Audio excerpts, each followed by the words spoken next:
Kanalıma hoş geldiniz. Bugün sizlere orkide bakımı tüm detaylarıyla nasıl olur, tüm aşamalarını sizlerle paylaşacağım.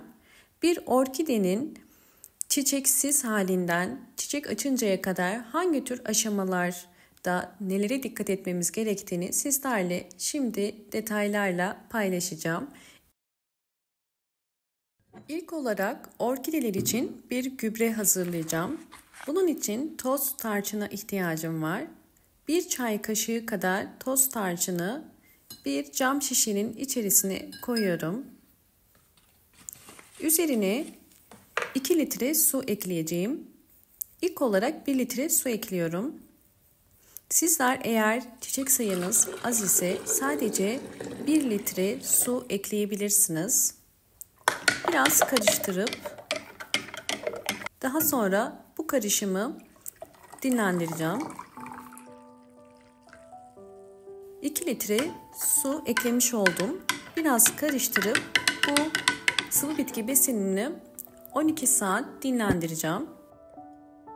İkinci gübremiz için ise ekmek kırıntıları kullanıyorum. Yine ekmek kırıntılarını orkidelerde gübre olarak nasıl kullanabileceğimizi göstereceğim.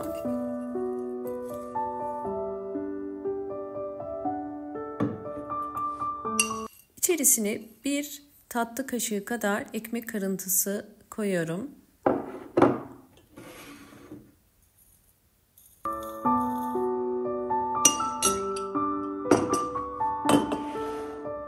Üzerine 1 litre su ekliyorum.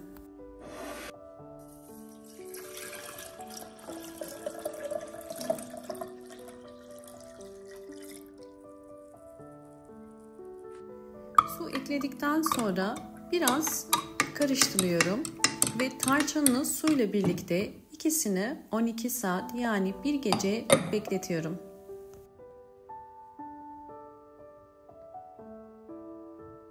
Orkide bakımında ilk yapılması gereken orkidenin kök ve yapraklarını kontrol etmek. Elimde gördüğünüz orkidenin yaprakları gayet sağlıklı görünüyor. Canlı ve parlaklar. Hemen saksı içindeki köklerine bakıyorum. Saksı içindeki kökleri de gayet sağlıklı, yeşil ve aktif. Bu orkidemizin sağlıklı olduğunu gösteriyor. Böyle bir orkidenin çiçek dalı yoksa nasıl çiçeklendirebiliriz? Hemen ilk yapmamız gereken birinci püf nokta önceden çiçek döktüğü dalın budamak. Bunlar dolu boğumlar, yani içinden yeni çiçek dalı çıkabilir. Bunlar da boş boğumlar, çiçeği dökülen boğumlar. Budama yaparken dolu boğum ile boş boğum arasından keskin bir makas ile kesiyoruz. Kestikten sonra ikinci püf nokta kesilen yerden orkidenin öz suyunu kaybetmemesi için toz tarçın kullanıyorum. Toz tarçın benim orkidelerde sürekli kullandığım bir baharat. Kesinlikle orkide bakımında çok önemli. Toz tarçın özellikle içinde bulunduğu antioksidan özelliği sayesinde bu tarz orkide bakımlarında çok fayda sağlıyor. Bakın kesilen yerin kısa sürede kurumasına yardımcı olacak ve böylelikle yeni çiçek dalı çıkarmasını kolaylaştıracak. Bu da yine elimde bakın bulunan bir orkidem. Bu orkidemin bu kestiğim dalları, kesilmeyen dalı ise gördüğünüz üzere sararmaya başladı. Bu yüzden orkidelerde kesinlikle budama işlemini geciktirmeyin. Mutlaka orkideniz çiçeklerini döker dökmez hemen budama yapın.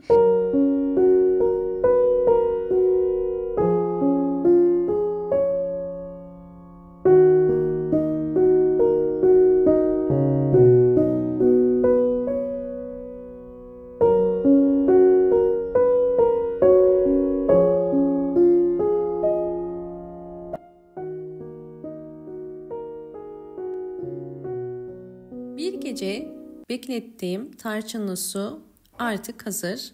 Şimdi ilk olarak tarçınlı suyu kullanacağım. Bunun için 200 mililitre kadar koyuyorum, süzüyorum. Posasından mutlaka ayırmanız gerekiyor. Bakın yaklaşık olarak 300 mililitre tarçınlı suyu hazırladım. Şimdi bunu kullanacağım. Bu yöntemde orkide yapraklarını dezenfekte edeceğiz. Tarçınlı su orkide yapraklarında oluşabilecek hastalık ve böcekleri de uzaklaştırır. Eğer orkidelerinizde yaprak hastalıkları varsa mutlaka tarçınlı suyu kullanın. Bu tarz sıvı bitki besinlerini düzenli olarak kullanmanız gerekiyor. Haftada bir ya da 2 haftada bir orkide yapraklarını bu şekilde silebilirsiniz. Ve böylelikle orkidelerinizin yaprakları daha canlı ve sert olacaktır.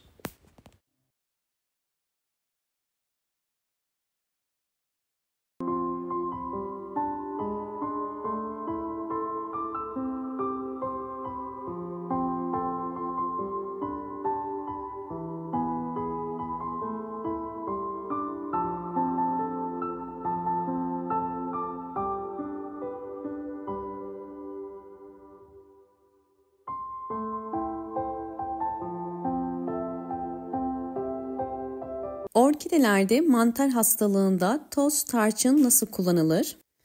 Orkidede mantar hastalığın olduğunu, yapraklarda sararmalar oluyorsa ya da yapraklarda siyah sararmalarla birlikte siyah lekeler oluşuyorsa ya da orkidenizin çiçekleri birdenbire sararıp solup dökülüyorsa ve köklerinde de çürüme varsa bu orkidenizde bir mantar hastalığı olduğunu gösterir. Bu şekilde gövdesi su toplayan ve gövde mantarı olan bir orkideyi ilk yapmanız gereken toz tarçın kullanmak. Toz tarçın ile enfeksiyonlu bölgeyi kurutacağız. Toz tarçının antioksidan özelliği olduğu için bu tarz gövde mantarlarında yaprak aralarına döktüğünüz zaman orkide mantarı kısa sürede durmuş olur. Bu yüzden toz tarçını mutlaka bütün yaprak aralarına ve gövde kısmına kullanın. Daha sonra bol ışık alan bir yere koyup orkidenize hiç su vermemeniz gerekiyor. Mantar hastalığının çünkü en büyük nedeni yapılan fazla sulamalardır.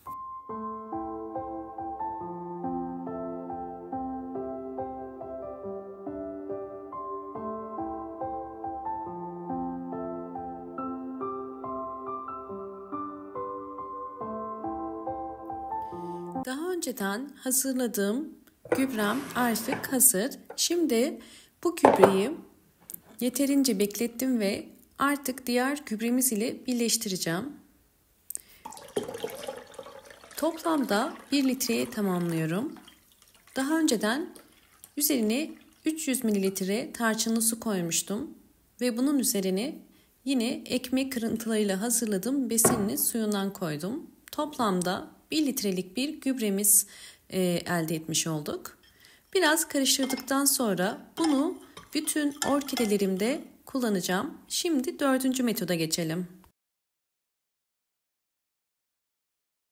Su vermeden önce köklere bakın. Eğer kökler bu şekilde gri ise su verin. Şimdi hazırlamış olduğumuz doğal gübremizi orkidelerime veriyorum. Her bir orkide saksısı için 5 yemek kaşığı vermeniz yeterli.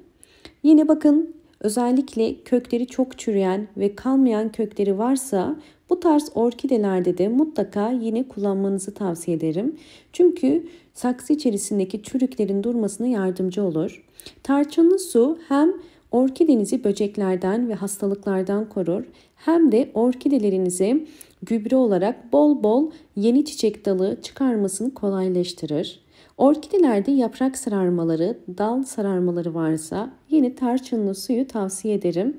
Bol bol yeni yapraklar ve canlı sert yapraklara sahip olmasına yardımcı olur. Hemen sonuçları gösteriyorum. Öncesinde videomu buraya kadar izleyip beğendiyseniz bana destek olmak için hemen beğen tuşuna basıp kanalıma da abone olabilirsiniz.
Sizlerle orkidelerimin aylar içerisindeki tüm gelişimlerini paylaşıyorum. Videomu buraya kadar izlediyseniz ve beğendiyseniz bana destek olmak için hemen beğen tuşuna basıp kanalıma da abone olabilirsiniz. Kanalıma abone olmak tamamen ücretsizdir. Videolarımı sürekli izliyor ve abone değilseniz hemen abone olmanızı tavsiye ederim. Ve zil sesini de açık konuma getirirseniz böylelikle yeni videolardan haberdar olursunuz. Hoşça kalın, sağlıkla kalın.